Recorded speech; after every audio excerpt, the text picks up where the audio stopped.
Hello students, welcome to the lecture on accounting of non-trading institutions, and after the lecture we will be able to learn the following objectives. Understand the concepts on accounts of non-trading institutions, discuss the receipt and payment account, understand the income and expenditure account, discuss the difference between receipts and payments and income and expenditures account. Let us start with a brief introduction. Organizations are established for the purpose of rendering social services to its members and to the society are known as non-trading concern. Such organizations include clubs, schools, colleges, hospitals, libraries, trusts, professional associations, and unions. These organizations render their service to the members and to the general public, such as a club provides sports and other recreational services to the members, schools and colleges provide education services, hospital provides treatment and services to the patients. The sole object of non-trading concern is to provide necessary services to its members and the society at large through welfare activities. The aim of such organization is not to make profit. They should prepare systematic books of account to provide necessary information about receipts and payments. It also helps to know whether the current income is sufficient to meet the current expenditures or needs. The balance sheet is prepared to know the financial position, besides providing information about the proper utilization of grants, donations, and so on. Proper accounting is essential for non-trading concern to provide the required information. Such institutions bear receipts and payment accounts to show the receipts and payments of cash. Income and expenditure account is prepared to know the surplus or deficit for the period. Balance sheet is prepared to know the financial status of the concern. The detailed and transparent financial information of non-trading concern can be obtained by preparing receipts and payment account, income and expenditure account, as well as balance sheet. Let's talk about the concepts of non-trading institutions. Individuals or institutions with activities other than trade are known as non-trading concerns. Examples of non-trading concerns are clubs, hospitals, libraries, college, athletic clubs, etc. These institutions are started not for carrying on a business and making a profit, but for some charitable, religious or similar purpose. Their income, which is derived from donations, subscriptions, entrance fees, etc., is spent on the objects for which they are started. Non-trading concerns usually maintain their accounts by the double entry system and periodically prepare their final accounts for the submission to their members and subscribers. The method of preparing final accounts by non-trading concerns is different than trading concerns. The method of preparing final accounts by non-trading concerns is different than trading concerns, as these concerns does not deal in any goods like trading concerns, so they cannot prepare a trading and profit and loss account. At the end of the year, they make out an account called an income and expenditure account and balance sheet. The income and expenditure account serve the same purpose as the profit and loss account in the case of trading concerns and is made out exactly in the same manner. Usually the non-profit making institutions do not maintain a full set of books but merely a cash book in which all receipts and payments are entered. At the end of the year, the cash book is summarized under suitable heads and the summary thus prepared is called a receipt and payment account. In order to know the result of the year's working, it should be converted into income and expenditure account. There are a few things that I think nonprofits need to know, and too often they don't.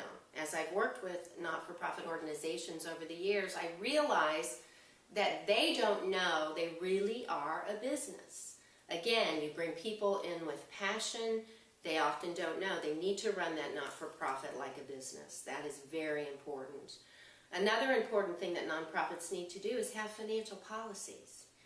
Most of the time, folks are following some sort of unwritten procedure, just doing things day to day.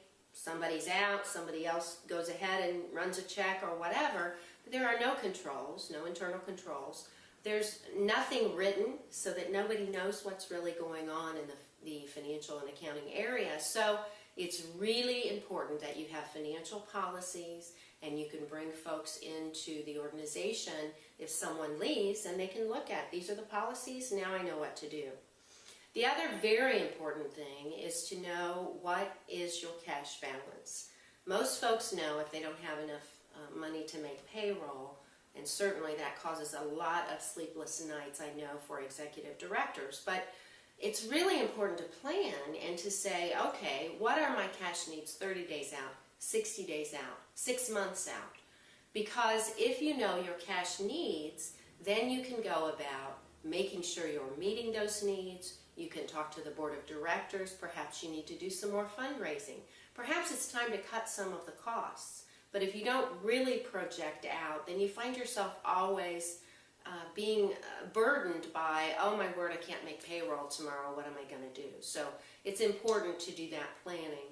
And another thing that nonprofits need to be doing is trend analysis. It's always so much fun to go in and look back maybe 5-10 years at how something is doing. Let's say it's a fundraiser. So we run the numbers on the fundraiser, we actually put it into a chart, take a look at that, and it's really interesting to see the way that looking at trends in an organization changes the way a board of directors looks at what is happening in that organization. Another thing that we need to be doing is budgets. Budgets are very, very important. Those budgets should be kept in your financial software. We see a lot of folks either not having budgets or managing their budgets outside of the financial software. So they dump the income statement or rekey the income statement into, let's say, Excel, and then look at a budget there. There's too much room for error. Those things need to be inside your financial package. You need to be budgeting not only by your total company, but also by your programs. The other thing that is important, and too many not-for-profits have really not taken advantage of, and that is the fact that you need to make a net income at the end of the year. Not-for-profit doesn't mean losing money, and it doesn't mean making zero. We have to be sure we are planning for the future. During this rainy day season that we've had lately, in terms of the economic climate, we've seen way too many nonprofits go by the wayside. You have to plan for that rainy day. Some say your reserve set aside should be as much as 1 year of operations. You and your board have to decide how much is a good reserve amount for you, but start building those reserves. If you want your nonprofit to continue into the future and you provide a good mission, you should be making money at the end of the year and setting aside for your reserve. Now we shall talk about receipt and payment account. Receipt and payment account is a summary of cash receipts and payments during the accounting period. It records all cash receipts and cash payments, including capital receipts and revenue receipts, irrespective of accounting period. All cash receipts are recorded on debit side or receipt side, and all cash payments are recorded on credit or payment side of receipts and payment account. Receipt and payment account is a mere summary of Cashbook for a year. It begins with the cash in hand at the commencement and ends with that at the close of the year. Similarly to cash account, in receipts and payments account, receipts are shown on the debit side while payments are shown on the credit side, without any distinction between capital and revenue. Moreover, it does not include an unpaid expenditure, not only unrealized income relating to the period under review, and so fails to. Cashbook and types of cashbook. Let's understand what is the meaning of a cashbook. Now, just like the name itself suggests, a cashbook is a book which records cash transactions. Okay? So whatever receipts are there in respect of cash, and we know that what is the journal entry for receipts? Because when cash comes in, the asset increases, so we debit cash account to XYZ, whosoever is the party. Okay? Or any kind of a payment. Let's say you make a payment to XYZ, debit to cash. These payments can also be in respect of expenses, assets, and whatnot. So all these entries relating to the receipts and payment of cash are recorded in the cash book. Right? But a cash book is not that simple, in the sense there can be 3 types of cash book which are there. One is called a simple cash book. Right? The simple cash book simply takes into account cash transactions. Right? The second type of cash book which is there is a 2-column cash book.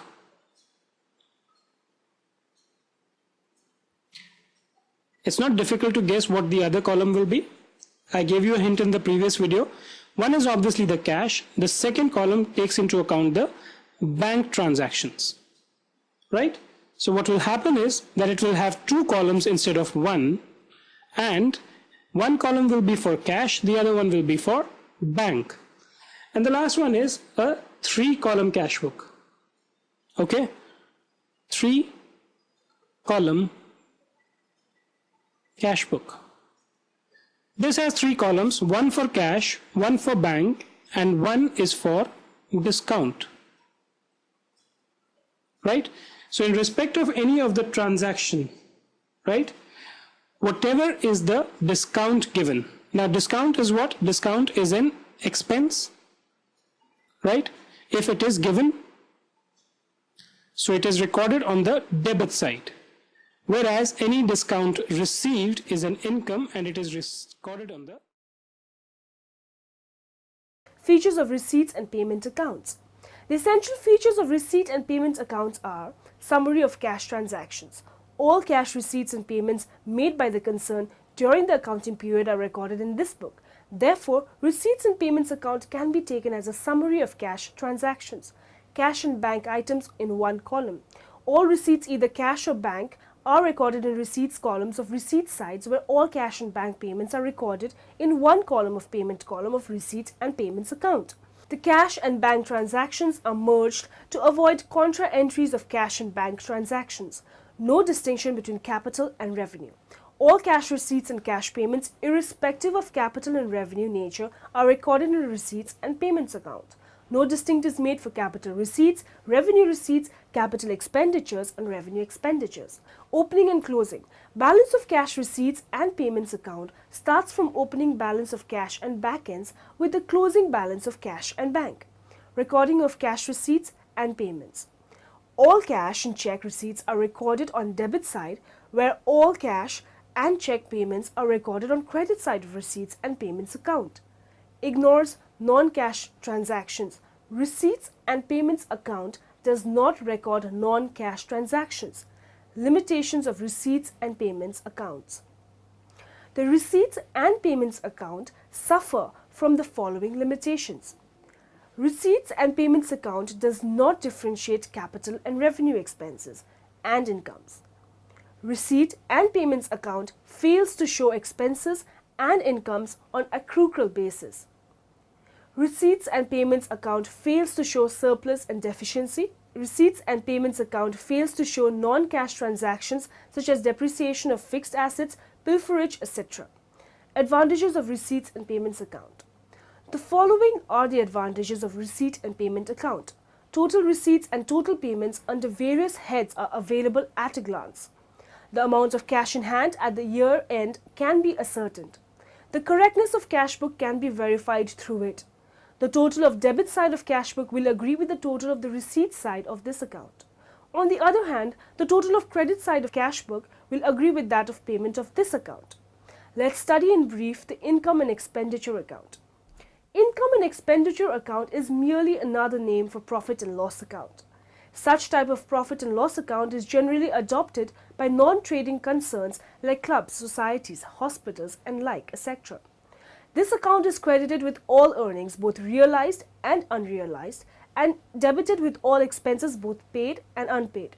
The difference represents a surplus of deficiency for a given period, which is carried to the capital account. It should be noted that items of receipts or payments of capital nature, such as legacies, purchases, or sales of any fixed asset, must not be included in this account. How to convert a receipt and payment account into income and expenditure account. The following steps will be necessary to convert a receipt and payment account into an income and expenditure account. Opening and closing balances of receipt and payment account should be excluded. All items of capital receipts and payments should be excluded. All incomes of previous years or for years to come should be excluded.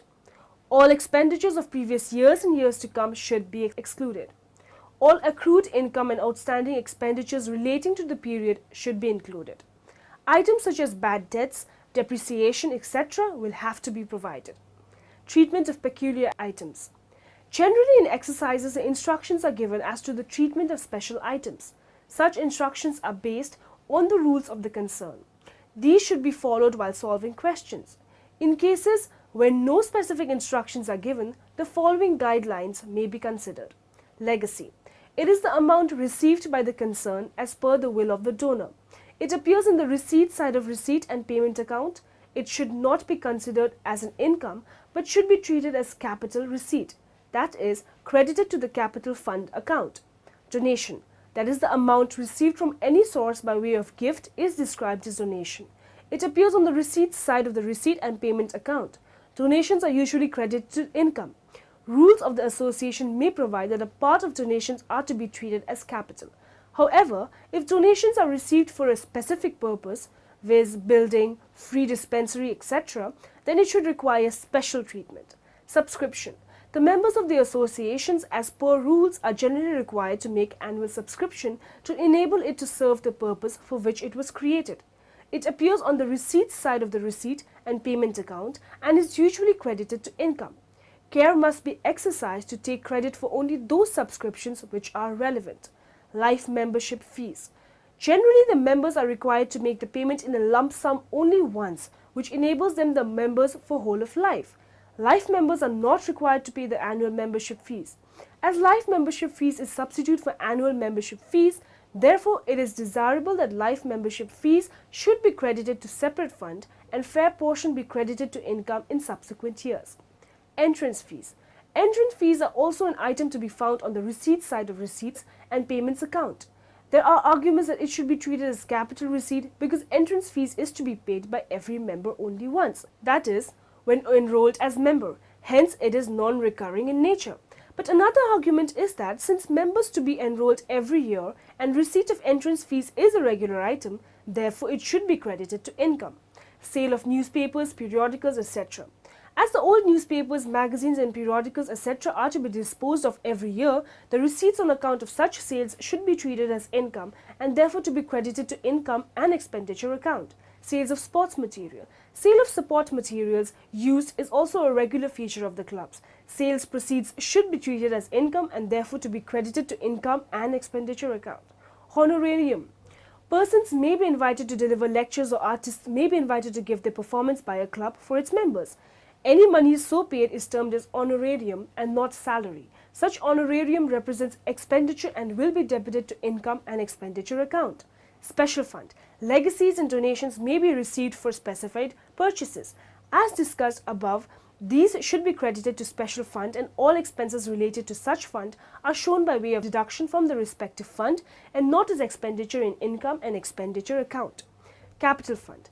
Any concern, whether profit-seeking or non-profit-seeking, requires money for conducting day-to-day functions. In the case of profit-seeking concerns, such money is called capital, while in the case of non-profit-seeking concerns, it is called capital fund.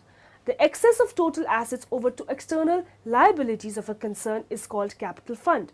Capital fund is created with surplus revenue and capital receipts and incomes. It is shown on liabilities side of balance sheet. Features of income and expenditure account. The main features of income and expenditure account are: income and expenditure account is a nominal account. Therefore, the rule of nominal account, debit all expenses and losses and credit all incomes and gains, is followed while preparing it. The opening and closing balances of cash in hand and cash at bank are not recorded in it. It has no opening balance. While preparing it, only items of revenue nature are recorded and all items of capital nature are ignored. Incomes and expenses pertaining to only current year are recorded in it. All items of income and expenditure which pertain to previous years and future years are not recorded in it. Income and expenditure account is prepared in the same manner in which profit and loss account is prepared. Therefore, all adjustments for the current year regarding outstanding expenses prepaid. Therefore, all adjustments for the current year regarding outstanding expenses, prepaid expenses, income in arrears, income received in advance, depreciation, etc. are made while preparing it. The closing balance of this account shows surplus or deficit for the year. If the credit side exceeds the debit side, there is surplus. On the other hand, if the debit side exceeds the credit side, there is deficit.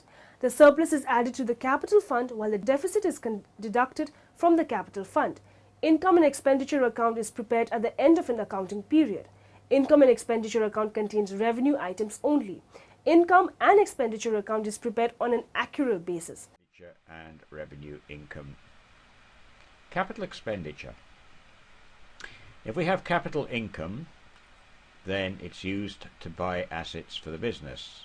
Therefore, capital expenditure must be the purchase of those assets. So capital expenditure for fixed assets refers to expenditure on buildings and land, plant and equipment, office equipment, and motor vehicles. And those are all called tangible assets. We can see them, we can touch them. Right? Buildings and land, plant and equipment, office equipment, and motor vehicles. Those are our tangible assets. We can also have capital expenditure for intangible assets. These include trademarks, patents, and goodwill. So, why does a business want to try and buy these? Well, let's just consider the patent on a drug. If you hold the patent for a drug, then you can license other companies to make the drug and get a lot of money back from it, so it then will raise something worth buying. In other words, it's going to yield income. Revenue expenditure. This is the expense of running the business on a day-to-day basis, and it includes use of electricity and gas for heating and lighting, the use of petrol, gas or diesel to run vehicles, paying staff wages or salaries, even such items obviously as using the telephone. All of those are types of revenue expenditure. Now, how do we decide whether it is capital expenditure or revenue expenditure? Let's consider Liz, who runs an estate agency and records the fixed assets of her business in a register. During the last month, she's purchased a new car to visit properties, and she paid £16,500 for this car. It's a bit much for that Fiat. She also bought an office desk for £700. She might need a new employee for the desk, however. She bought a printer for £45, a stapler for £13, and a pencil sharpener for £2. So, how does she decide what to record as an asset? Right? She's bought a car, a desk, a printer, a stapler, and a pencil sharpener. There are two questions which are important here. First of all, will the item be used by the business over a long period of time? And is the cost high enough to record? Now, Liz decides that the pencil sharpener really isn't likely to last that much time, so she's not going to bother with that. And what about her printer? Well, what she decides in the end is that unless it costs over £100, she isn't going to record it as an asset. If the cost is less than £100, then she's going to treat the item as an expense. Now, each business will decide where to draw the line for this purpose. Let us now understand the difference between receipts and payments and income and expenditures account. The main difference between receipt and payments account and income and expenditure account are nature. Receipts and payment accounts is a summary of cash transactions for a period, and it is a real account. Income and expenditure account is a summary of expenditure and income, like trading and profit and loss account. It is a nominal account. Objective. Receipts and payments account is prepared to show cash and bank receipts and payments during the period to derive closing balance of cash and bank. Income and expenditure account is prepared to show the net result of the operation during the period to derive surplus or deficit. Recording. All cash and check receipts are recorded on debit side of receipts and payments account, whereas all cash and bank payments are recorded on the credit side. In income and expenditure account, all expenditure of revenue nature are recorded on debit side, and all incomes of revenue nature are recorded on the credit side. Capital and revenue items. There is no distinction between capital and revenue receipts and payments in receipts and payments account. All expenses and income of revenue nature are recorded on accrual basis in income and expenditure account. Contents. Receipts and payments account contain only cash and bank transactions. Income and expenditure account contains both cash and non-cash expenses and incomes of revenue nature. Balance sheet requirement. Receipts and payments account is not required to prepare balance sheet. Income and expenditure account is required to prepare balance sheet. Adjustments. No adjustments are required in receipts and payments account. In income and expenditure account, adjustments are made because it is prepared on accrual basis. Now in the end, let us summarize what we have learned in this lecture. The sole object of non-trading concern is to provide necessary services to its members and the society at large through welfare activities. Individuals or institutions with activities other than trade are known as non-trading concerns. Non-trading concerns usually maintain their accounts by the double entry system and periodically prepare their final accounts for the submission to their members and subscribers. Receipt and payments account is a summary of cash receipts and payments during the accounting period. Receipts and payments account starts from opening balance of cash and bank ends with the closing balance of cash and bank. Income and expenditure account is merely another name for profit and loss account. Such type of profit and loss account is generally adopted by non-trading concerns like clubs, societies, hospitals, and etc. Entrance fees are also an item to be found on the receipt side of receipts and payments account.